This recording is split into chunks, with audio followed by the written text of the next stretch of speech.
up a stiffy wanks your knockers, God save the queen. What did I just say? So, the theme of this video, sports. Either you love them or you hate them. Or you have some other third opinion. Growing up, my family was never big on sports. We never watched any games on the telly. I'm sorry, I still got some British in me. And me and my dad never went out and played catch. He also never taught me how to shave. He was gone a lot.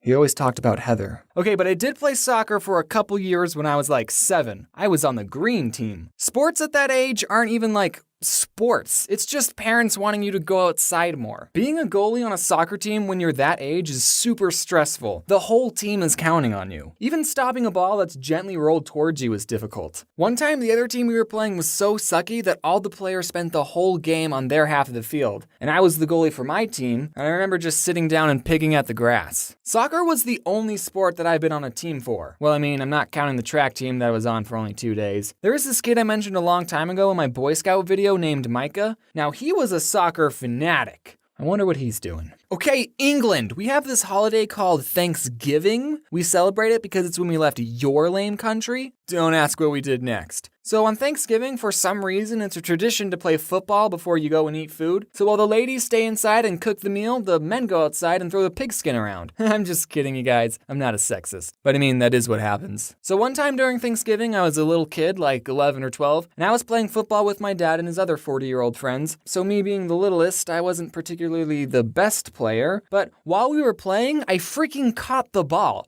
I caught it! And then I just started booking it across the field. I've probably never ran so quickly in my entire life. And I actually made it. I scored a home run. Woo!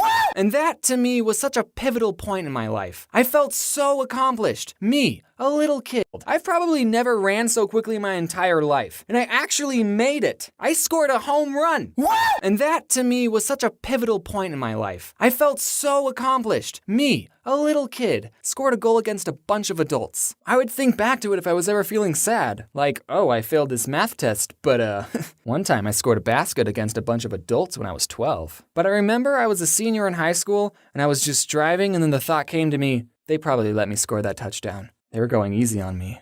Man, growing up sucks. I was never all that competitive as a child. Well, okay, I was never competitive when it came to sports. It's just a game, guys. We're supposed to have fun. Winning's not that important. Sports are good at that age, though. They promote physical activity, you can make friends, you might like the sport and want to pursue it more, and it's not a big deal if you suck. I'm totally making my future kid play a sport. That is, if I have kids. What if I die alone? People make the comparison that some people watch gaming channels for the same reason that others watch sports. You're watching someone play a video game? Why do you watch someone play when you can just go to the computer and play it yourself? Now replace the word video game with sport and outside with computer, and it's the same thing. Loading Artist made a very good comic about the point I'm trying to make. I'll just read it. What are you doing? Watching this guy play a game. It's pretty funny. Wait, so you aren't even playing? Yeesh, what a waste of time. And then he goes and watches a sports game. Man, Loading Artist is so much cooler than me. I've said this before, but he was such a big inspiration to me when I was first starting out. I just wanted to say that again. Go read all of his comics right now. I just want to say it's fine if you watch sports. Granted, I won't watch them with you because they're incredibly boring. You want to know why gaming channels work? It's because they play different games. Even Captain Sparkles, who mostly plays Minecraft and also who I love, by the way.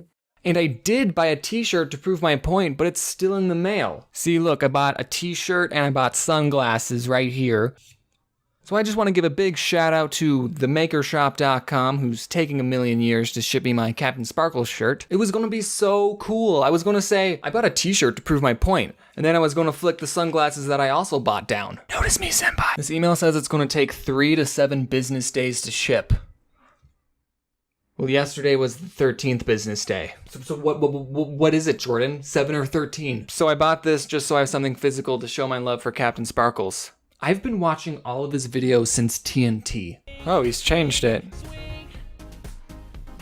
But the point is, he changes around the format and the rules of his Let's Plays with all the different maps he plays. It's different for every video, even his role-playing ones, which I'm still waiting for part 5 to come out. Like, imagine if there was a gaming channel that only played the first Super Mario game. It might be fun to watch at first, especially if they're good at playing the game, and it might be fun to watch how other people play it and see what they do. But for 50 years? Don't you think that would get a little boring after a while? I mean, only so much can happen, and that's what I think sports is like sometimes. It's the the same game, same rules, over and over and over. Like, spice some things up once in a while. What if for basketball there were like mystery boxes like in Mario Kart and you could grab them and that would give you an advantage? How about if a team is losing, they get some wacky, hilarious handicap depending on how far behind they are so it's not hopeless for them? But James, sports is supposed to measure your talent.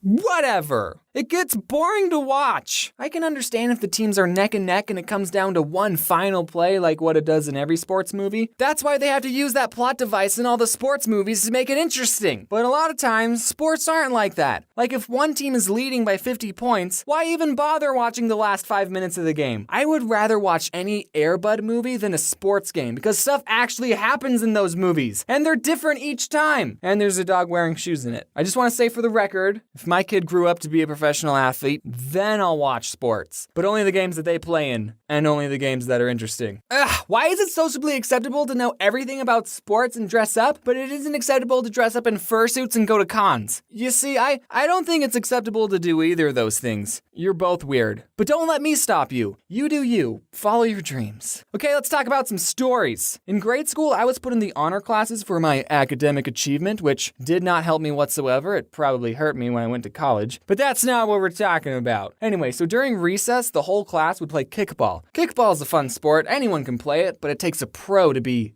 good at it. What? There was this girl in my class who was the best kickball player, and then later, when she grew up, she became the valedictorian of my high school and went to Harvard. I'm proud of her. Also, my ginger friend Nick Jiggly, who I've mentioned before, he also got to speak during graduation. Actually, okay, so Nick had this thing where his hands would shake. I don't think it was Parkinson's. I actually emailed him about it, and he said, I asked a doctor, and he said it's just a mild tremor. Ha. So he's probably fine. But whenever he would give a presentation in front of the class, his hands would be shaking, and people would think, oh, he's nervous. But no, actually, he's the most extroverted and outgoing kid that I knew. He just had a condition. Well, that was a pretty long tangent. What are we talking about?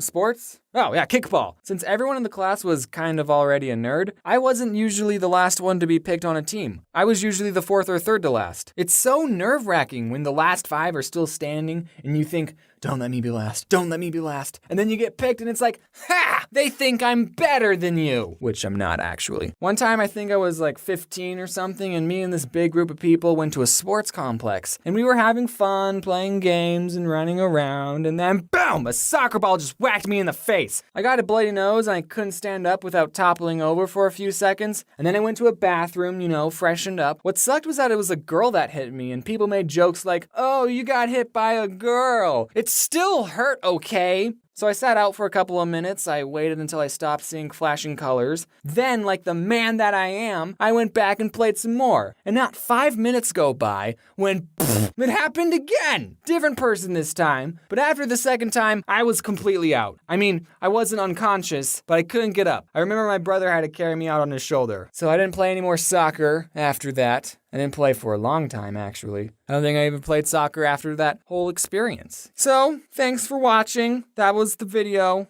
I didn't even talk about how sports athletes